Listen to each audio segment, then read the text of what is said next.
our children, elderly, teachers in schools, and you have the right to learn, grocery shop, take a walk in the park, go to a concert, attend church, and not have to worry about being gunned down. We all have the right to come home to our families. There's a perception that this bill and others may conflict with the Second Amendment. However, the access to assault weapons is destroying the fabric and lives of people in our communities. There are too many guns on the street. We must work together to protect our families, friends, neighbors, and not wait for more horrific acts of violence to occur in our state and country. This bill will support our efforts in reducing more loss of life.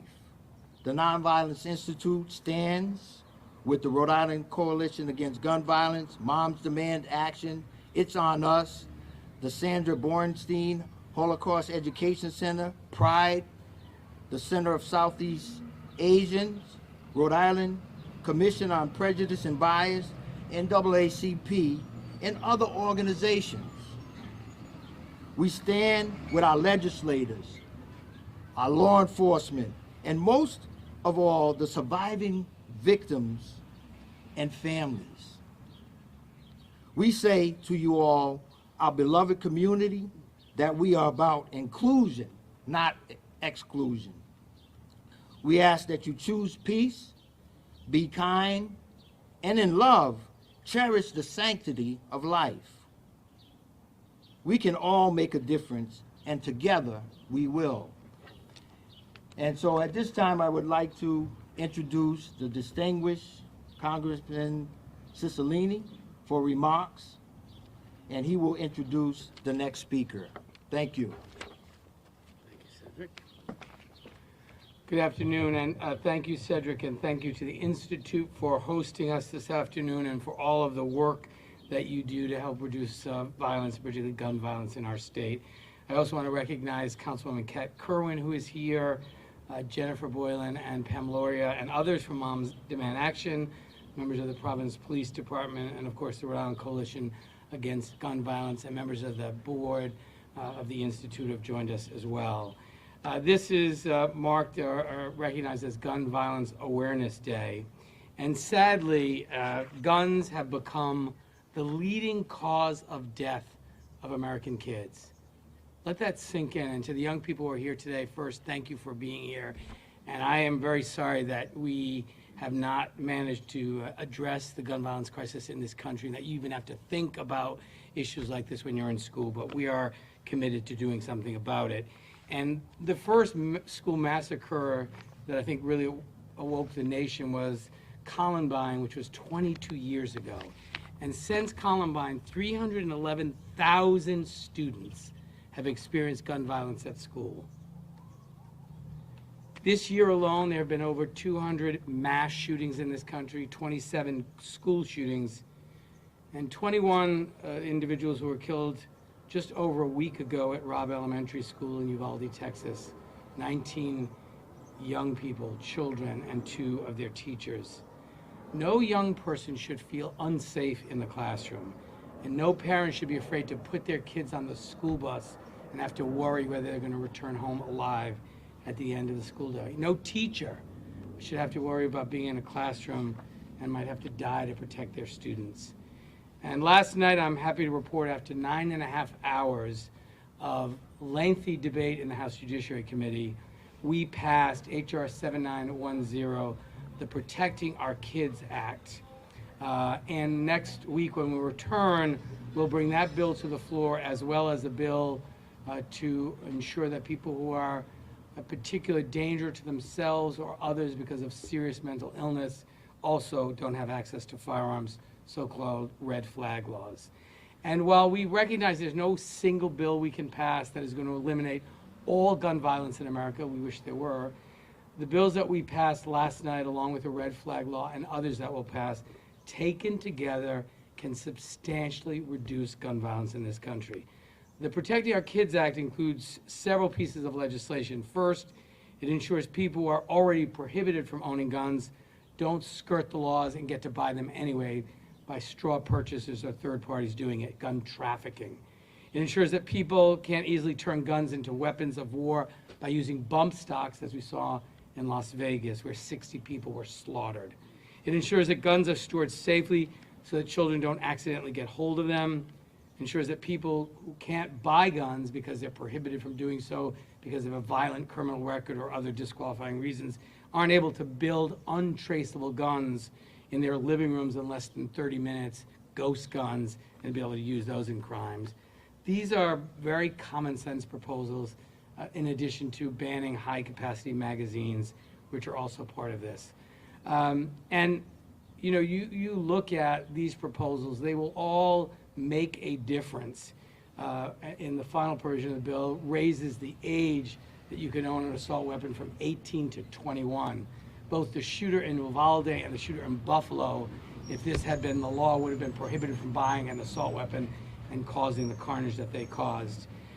In addition to that, we have a number of other bills.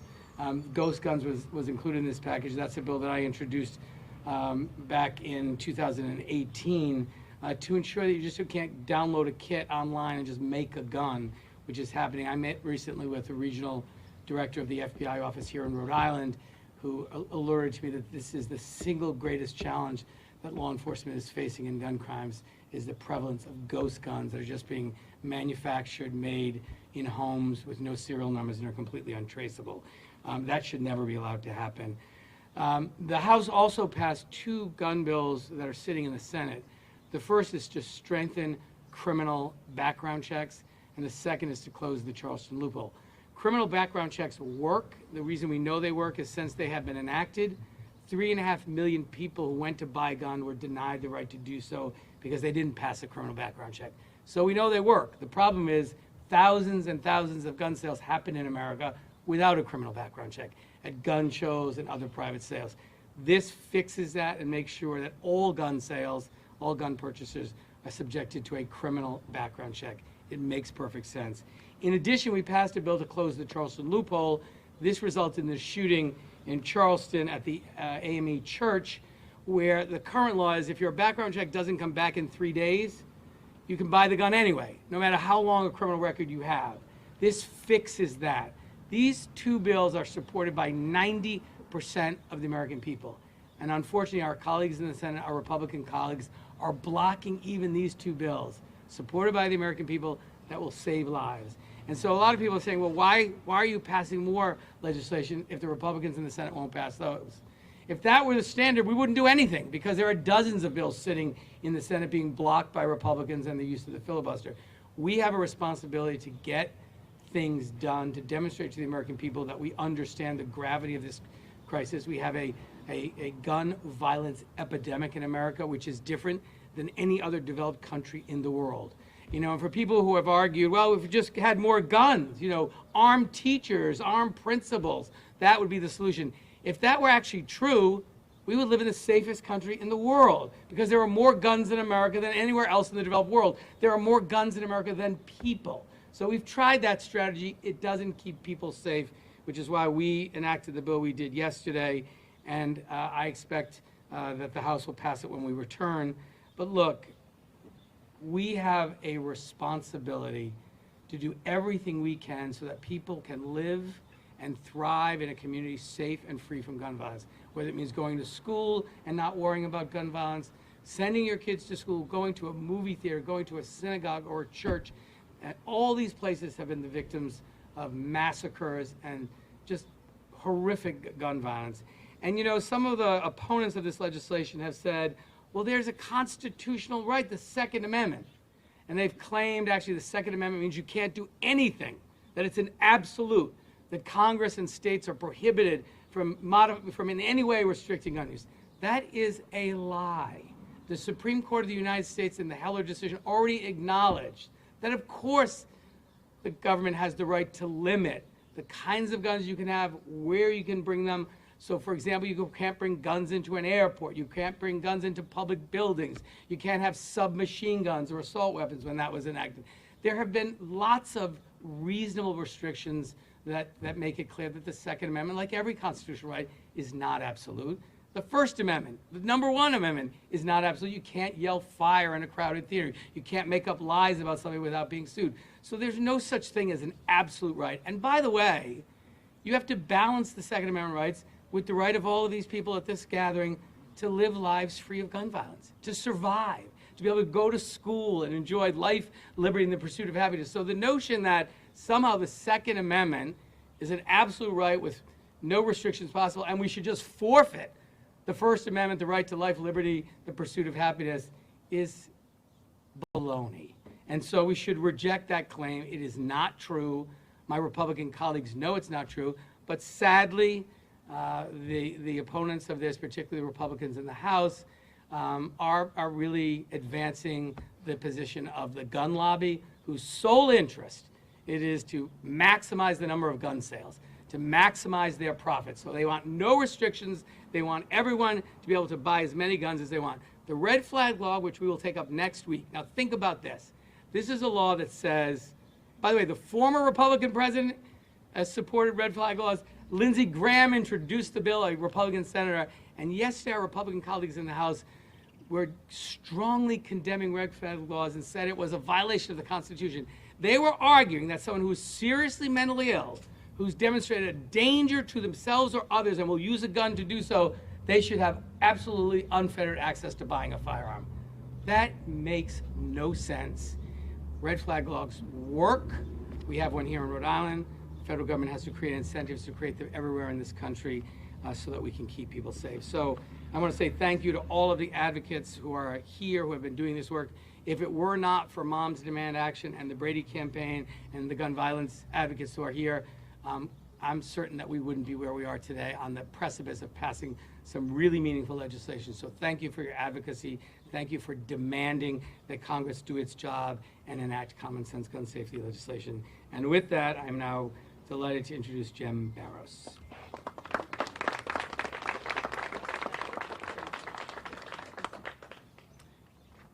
Thank you, everyone, for being here. Thank you for the youth for showing up today. It takes a lot of courage. My name is Jamelia Barrows. Many people in the community that know me well call me Jem, and you can too. My daughter was gunned down in 2012. She was shot 5 times in her head. We need common sense laws. We need everyone to pull together to make these things happen. There's something that I learned here at the Institute, and it's a saying called 0 to 100. Does anybody know what that means, 0 to 100, real quick? There's a little slang that says 0 to 100 real quick. No, things start at 0 and things begin to happen. And they start to happen and no change was made. Your buttons were pushed, nothing was in place to change that. We need things to solidify these laws so that we can save lives. We don't put profit before lives. We've had calls today that now they're doing pranks at the schools. It's very unsafe. Someone is going to call this out. Someone is going to make a mass shooting happen in our schools. Do you hear me? If you have children, and you can just think about that child for a minute. This is my child. I brought a butterfly here if anybody else wants it, because this will be your child that you will be wearing on your shirt if we don't pass any type of laws that protect our children to just simply go to school. Have we become so numb? Have we? Are we just so numb that we can bury 18 children and 2 teachers? 10 people in a grocery store? We're all right with that?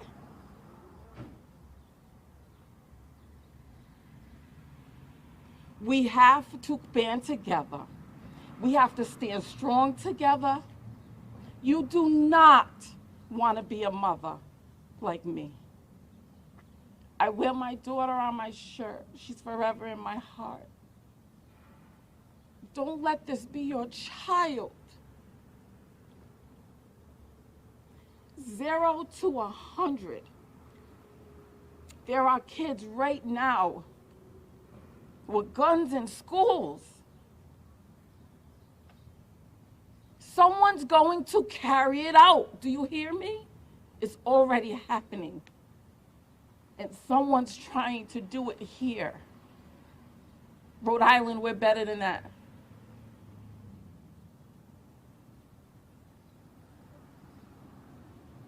It doesn't matter the color of your skin or your demographic or where you come from.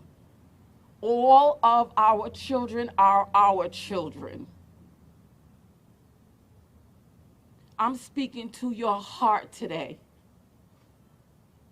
Protect the children and the teachers that just want to educate your children. We want safety in the beloved community. Everyone's included. We want love. We want peace. We want to be protected.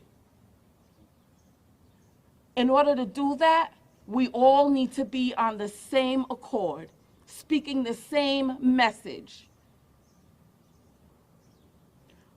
Or you can have a butterfly.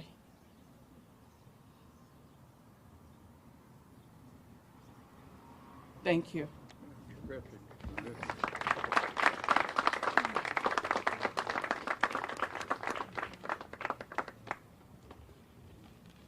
The next speaker is Pastor Sharon Jones.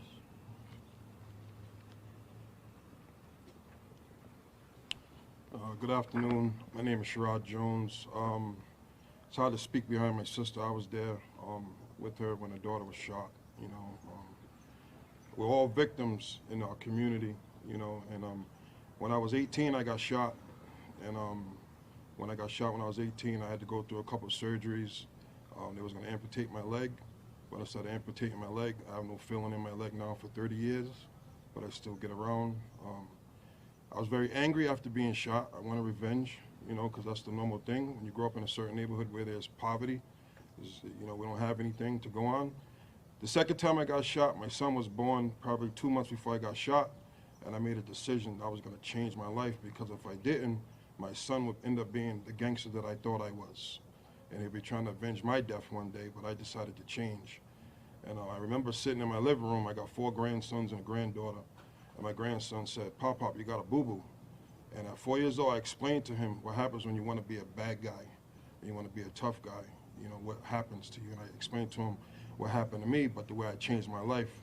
I grew up in the church. I got a church background. I've been pastor now for 17 years.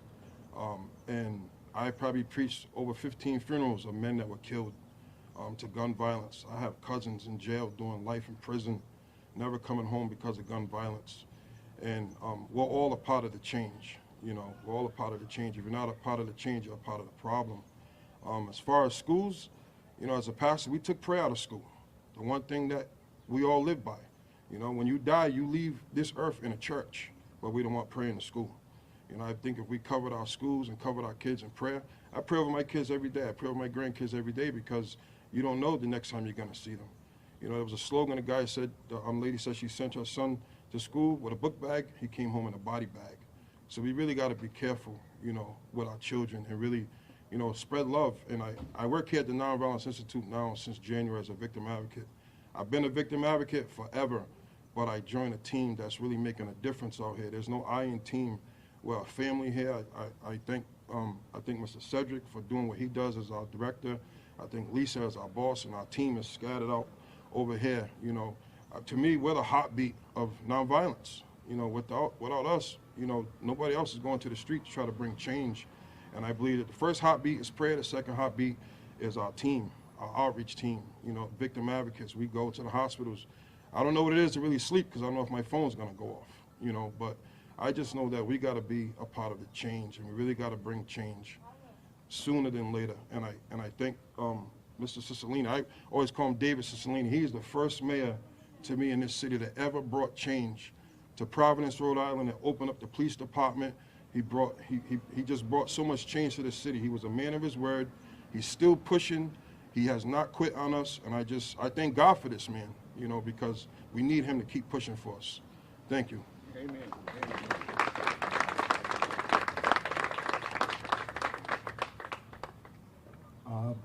Next person is Pamela Laura from Moms Demand Action. Good afternoon. My name is Pam Laura, and I'm a volunteer working with Moms Demand Action for Gun Sense in America, working and advocating for common sense solutions and legislation to the national emergency that is preventable gun violence. Every day, more than 110 Americans are gunned down, and more than 200 are shot and wounded. Every day. Gun violence is the leading cause of death for children and adolescents in America. This is not and should not be tolerable. In the wake of multiple tragedies, including the recent shooting that stole the lives of 19 students and 2 teachers in Uvalde, Texas, the fight to end gun violence has never been more urgent. Enough is enough. We should not have to live in fear that gunfire can ring out at any moment, whether it's an elementary school in Uvalde, Texas, while grocery shopping at a supermarket in Buffalo, New York, a party in San Bernardino, or at a hospital in Oklahoma, or graduations across the country. We deserve more. Let's be clear. Gun violence is not something that happens somewhere else. It affects us all. As a healthcare provider, I have cared for and lost victims of gun violence, and I have sat with their families who live in the wake of the tragedy. My husband is a teacher at a high school who just yesterday was swarmed with police because a student had made a threat of gun violence online. My 2 children spent years in schools practicing lockdown drills. You guys know what that is. And now as college students, I've received the text warning of an active shooter on or near campus. We call on our state and federal lawmakers to address gun violence in all its forms, including domestic violence, suicide, and gun violence in our neighborhoods. We hear the thoughts and prayers over and over again, but it doesn't save lives and it doesn't change laws. Ultimately, it leads to the same thing: lives lost at the hands of preventable gun violence. We thank and are proud to stand with gun sense legislators like Congressman David Cicilline. We thank you for your hard work and advocacy, but the Senate has failed to do their job for decades, and the time for action is now. Our lawmakers must prioritize life-saving gun measures, like those in the Protecting Our Children Act. This year, we once again unite to call an end to gun violence as we come together to wear orange. We honor the communities shattered by gun violence, alongside the more than 110 people who are shot and killed today, and the hundreds more who are wounded every day in our country.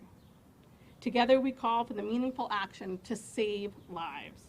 We join together and wear orange to demand a future free from gun violence, and once and for all, to be safe.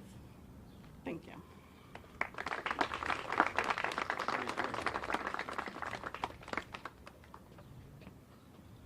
Our next speaker is Sydney from Rhode Island Coalition Against Gun Violence.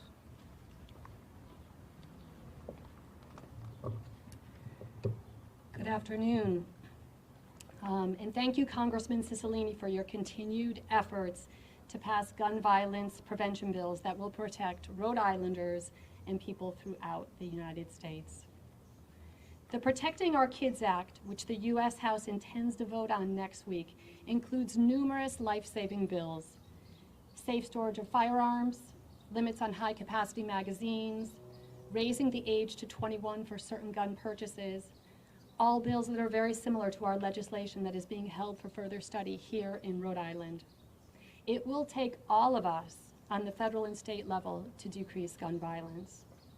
We applaud Congressman Cicilline for his sponsorship of bills, including the assault weapons ban and the Untraceable Firearms Act limiting ghost guns. As parents, moms and dads, aunts, uncles, sisters, brothers, we all know that protecting our families, our loved ones, our children is our highest priority as caregivers.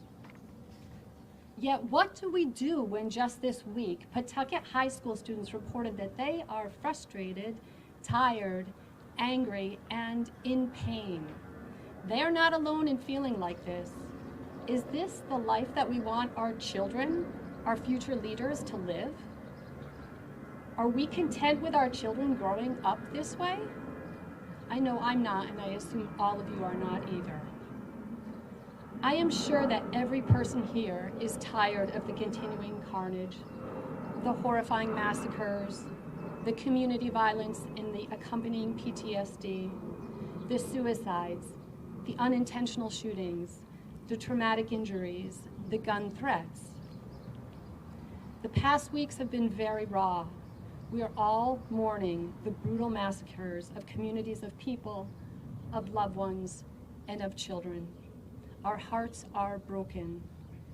The unimaginable and senseless loss of so many lives in a community is unbearable. Futures have been erased instantly. Too many of us here today have experienced gun violence in our families and our communities.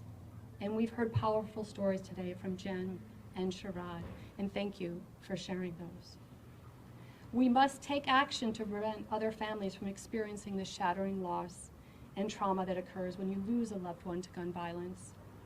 We must take action to strengthen our gun violence prevention laws to prevent further carnage from terrorizing our families and our children and our neighborhoods.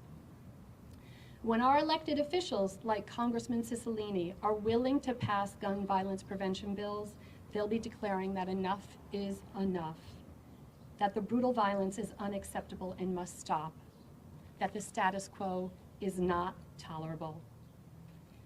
Congressman Cicilline, we are grateful for your continued life-saving advocacy in Washington, including with the Protecting Our Kids Act. I am so proud that you are my representative and that you are taking action to protect us, our children, and our communities from gun violence. Thank you. I think that's it. So on behalf of the Institute, Congressman, former mayor, and a friend to everyone, we really thank you for your steadfastness and advocating for Rhode Island and the communities in Rhode Island. So thank you so much. Let's give them a round of applause, please.